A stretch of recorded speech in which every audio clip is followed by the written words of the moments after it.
उग्रम वीरम महाविष्णु ज्वलंतम सर्वतो मुखम। बोलो, नृसिंह भगवान के लिए ये मंत्र लिखा है, उग्रम वीरम महाविष्णु।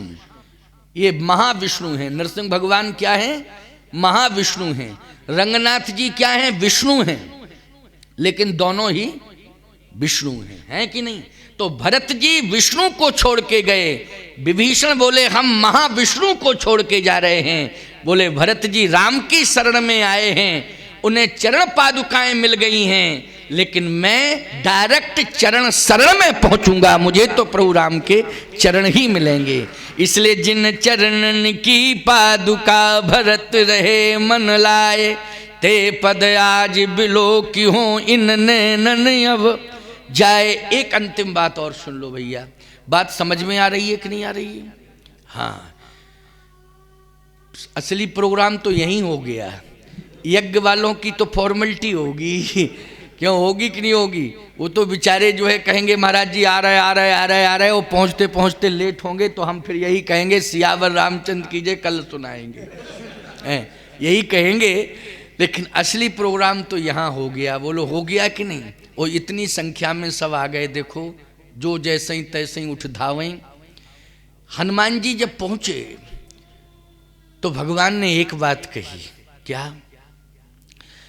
सुन सुत तो ही उड़न में नाही, करी विचार देखेऊ मन माही, प्रति उपकार करो का तोरा, सन्मुख होए न सकत मन मोरा। ऐसा काम तुमने किया हनुमान कि मैं तुम्हारा सदा ऋणी रहूंगा, ऐसा काम किया। ये नहीं कहा ऐसा भजन किया कि मैं तुम्हारा ऋणी रहूंगा, ऐसा काम किया तुमने कि मैं सदा तुम्हारा ऋणी रहूंगा।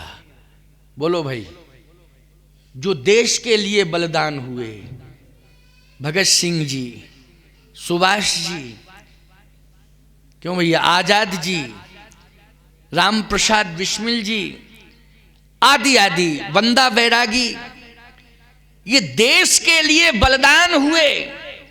तो आज भी देश कहता है तुमने ऐसा काम किया है कि देश सदा तुम्हारा ऋणी रहेगा, तुमसे कभी उड़न नहीं हो पाएगा। बोलो यही कहते हो कि नहीं? ऐसा काम किया तुमने देश के लिए कि देश सदा तुम्हारा ऋणी रहेगा। ये देश कभी तुमसे, न देशवासी न देश न देशवासी, कभी उड़न नहीं हो पाएंगे। वो लोग किसकी बदौलत ऋणी हैं? उनके काम की बदौलत। अच्छा काम करो।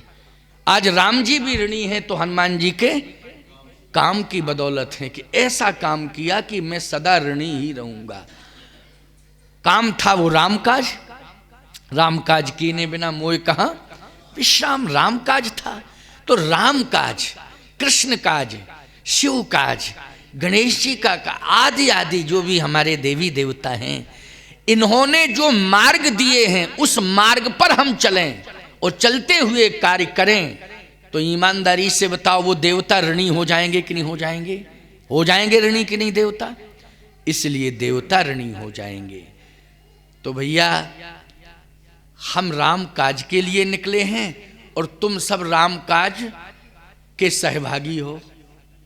तुम सब जितने बैठे हो सहभागी हो। हमारे अयोध्या दास जी बैठे हैं बटेश्वर धाम में। आपने एक जंगल में बिल्कुल बीहड़ के मध्य में एक बड़ा ही दिव्य धाम बना दिया। वो दिव्य धाम परिश्रम से बना है, इसी को रामकाज कहते हैं। समझ गए हो कि नहीं? इतना श्रम किया कि उस श्रम से आश्रम बन गया। आश्रम श्रम से ही बनता है। आश्रम का अर्थ ये नहीं है कि दाल रोटी खाओ, पड़े पड़े प्रभु के गुण गाओ। श्रम, आइए श्रम करिए, और आप आकर के जिस स्थान पर श्रम कर देंगे वही स्थान आश्रम बन जाएगा। वो स्थान क्या बन जाएगा? आश्रम। कहीं भी आप श्रम करिए, मैं दावे से कह रहा हूं, आश्रम वहीं बनेगा जहां आकर के आप श्रम करेंगे, और श्रम की जो फलश्रुति होगी वो आश्रम हो जाएगी। होगी कि नहीं आश्रम? हमारे अयोध्या दास जी महाराज ने आश्रम श्रम से बना दिया, बड़ा सुंदर, बहुत ही दिव्य बन गया। बटेश्वर धाम आप जाएं, वहाँ पर आप रुक सकते हैं, ठहर सकते हैं। अभी आपका संकल्प और आपका प्रेम कि बहुत समय से बार बार महाराज कह रहे थे कि कथा के लिए समय दे दो, तो मैंने 6 जून से 12 जून का समय अयोध्या धाम आश्रम बटेश्वर में अयोध्या दास जी महाराज के संरक्षण में दिया है। तो आप सबको वहाँ पर विशेष रूप से कथा सुनने को मिलेगी। बटेश्वर नाथ का दर्शन भी होगा, यमुना मैया का दर्शन होगा, बटेश्वर नाथ भगवान का दर्शन और कथा सुनने को भी मिलेगी।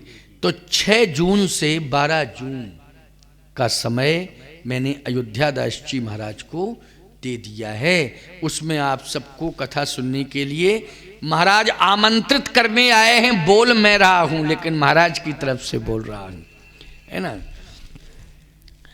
तो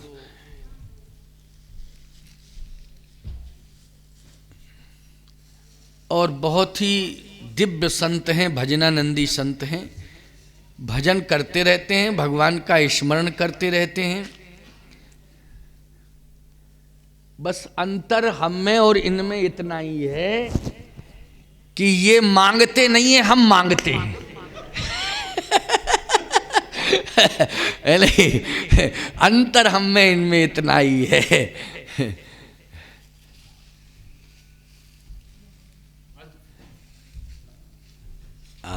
ये नारियल सौंप रहे हैं महाराज कथा के लिए। बोलिए श्री राजा रामचंद्र भगवान की, श्री अयोध्या नाथ भगवान की, अयोध्या दास जी महाराज की, अयोध्या धाम की, बटेश्वर नाथ भगवान की, बटेश्वर धाम की। जय जय सीताराम। तो भाई बात यह है कि नारियल का संकल्प ये हो गया, और हम भी माला पहना दें महाराज को। हाँ पहनिए, ये यही तो स्वीकृति है। यही स्वीकृति है कि मेरे पास माला है और आपके पास माल है भगवान की दया से। तो मांगते नहीं हैं। अब मैं थोड़ा सा क्या करूं, मांगता अपने लिए नहीं मांगता हूं। मर जाऊं मांगू नहीं अपने तन के काज, लेकिन परमार्थ के काज में मोह न आवत लाज। मैं परमार्थ के लिए मांगता हूं, मुझे कोई लज्जा नहीं है। भैया बात यह है कि आपकी श्रद्धा भक्ति ने मुझे विवश कर दिया, और हमारी यात्राएं भगवान के काम के लिए होती हैं, प्रभु काज के लिए होती हैं। और हमारा सबसे बड़ा काज चित्रकूट में है दीन दुखियों को भोजन कराना। तो पहले मैं आया था गल्ला मांगने, अब आया हूँ आलू मांगने। क्यों भाई? पहले अन्न मांगने आया था, अब आया हूँ आलू मांगने। तो आलू की फसल भगवान की कृपा से अच्छी होगी, आप सबको खूब प्राप्त होगा।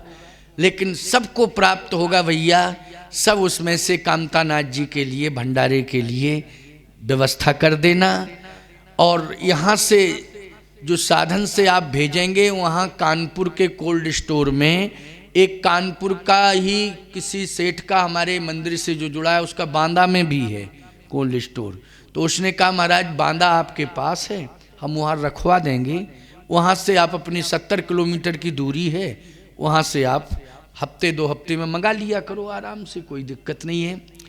तो मैं ये चाहता हूँ कि हमारा भंडारा जो है अन्नपूर्णा जी का चकाचक चले, और दीन दुखी जो वहाँ भोजन करते हैं, संत भक्त भी भोजन करते हैं, केवल दीन ही दुखी नहीं।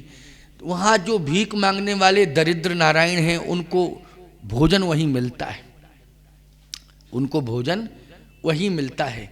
देखो भैया, भीख कोई सहज में नहीं मांगता है, जब विशेष ही परिस्थिति आ जाती तभी भीख की नौबत आती। बोलो आती है कि नहीं आती है? तो वहाँ पर जो बेचारे विशेष परिस्थिति में हैं, वो भिखारी बन करके भीख मांगते हैं। सैकड़ों की संख्या में बैठे रहते हैं, लेकिन भोजन करने वो स्थान पर आते हैं। तो आप सब आलू की व्यवस्था कर लेना। मैं तो जा रहा हूँ, अब मैं बार बार नहीं आ पाऊँगा। नहीं सोचो महाराज मार्च में फिर और आ जाना, तो फिर मैं कहता हूँ कि चित्रकूट ही ना आ जाए यहाँ। हम क्या है ना, बार बार नहीं, वो तो ये समय निकाला गया है किसी प्रकार से कि नहीं मैं कोशिश करता हूँ। मैं दतिया से सीधा जा सकता था, भिंड चला जाता, इटावा और उधर निकल जाता कानपुर वगैरह, क्यों कन्नौज कानपुर से, लेकिन ये राउंड मैंने दिया। इसका मतलब ये है कि ठाकुर जी ने ही भेजा है, अपने कार्य के लिए भेजा है, ठीक है ना। तो सब लोग मिल करके, क्योंकि जितने सब हैं हमारे भक्त हैं, कामता नाथ जी के भक्त हैं, वो भी गिरिराज जी हैं और गोवर्धन में गिरिराज जी हैं। क्यों भैया, बस रामा अवतार के गोवर्धन, रामा अवतार के गिरिराज जो है कामदनाथ हैं और कृष्णा अवतार के गिरिराज श्री गोवर्धन नाथ हैं। बोलो है कि नहीं, इतना ही अंतर है, इससे ज़्यादा अंतर तो नहीं है। तो आपको गोवर्धन नाथ मिले थे, अब कामदनाथ मिल गए। बोलो मिल गए कि नहीं मिल गए। तो डबल भाग्य हैं आपके, हैं डबल भाग्य हैं आपके कि दोनों ने संभाल लिया कि नहीं। एक भुजा कामता नाथ की और दूसरी भुजा गोवर्धन नाथ की, और दोनों भुजाओं के मध्य में आप सभी हमारे भक्त हो प्यारे। योगक्षेमम वहाम्यहम अनन्यास चिंतयन्तो माम ये जना पर्युपास्ते तेषाम नित्याभियुक्तानाम योगक्षेमम वहाम्यहम। इसलिए आप सब कामदनाथ और गोवर्धन नाथ के